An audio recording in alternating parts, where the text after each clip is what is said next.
Okay, we're now going to do the bloodborne pathogen procedure.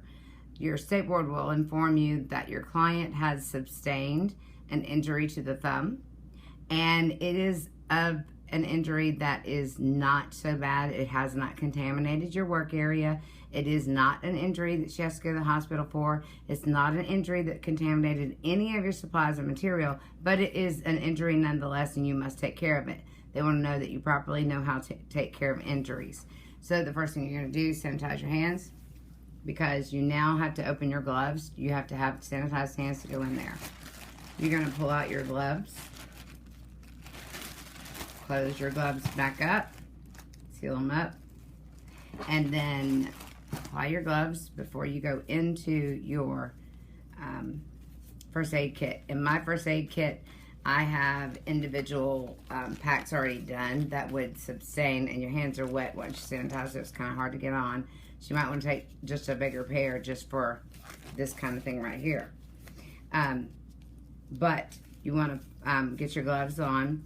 But I have in there individual blood spill procedures for what I would do for each client, so that it's easier for me to handle once I get it open. Okay, so now that my gloves are on, I can now open my first aid kit. I'm gonna pull the pack out because I know it's what I need in there, and I'm gonna close it back up. Now I'm gonna open my blood spill procedure bag,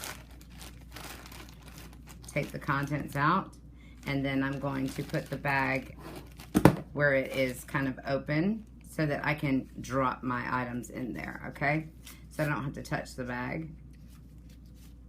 And I'm gonna go ahead and I'm gonna pre-open all of my stuff, and then that way it's gonna be easier for me to obtain, and I won't have to fight it to get what I need, okay? And dropping it in the bag as I use it. Okay, so this is an antiseptic wipe. So remember, the injury is on the thumb, so I'm gonna clean the antiseptic, use the antiseptic wipe, and I'm gonna go over the area that's injured, okay? This is another Prep Pad antiseptic. So I don't really think two is needed, but I always packed it in there, and that's what I'm using. And that's gonna go in there. Now I'm going to remove, this is a dry gauze. So you know that you are supposed to apply pressure. This will help it to dry. It'll also help to dry the antiseptics that you just applied, therefore causing it not to interfere with your bandage to adhere. Drop it in your bag. Okay. Now I'm going to take my Band-Aid and I'm going to place it on my client. Okay.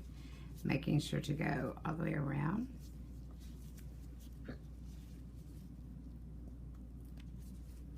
Like that.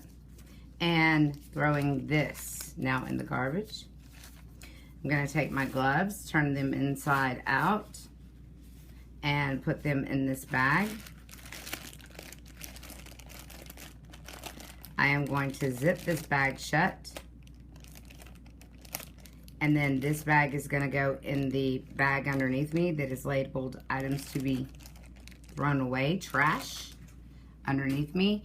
And I'm going to sanitize my hands and then turn the hand back to the examiner.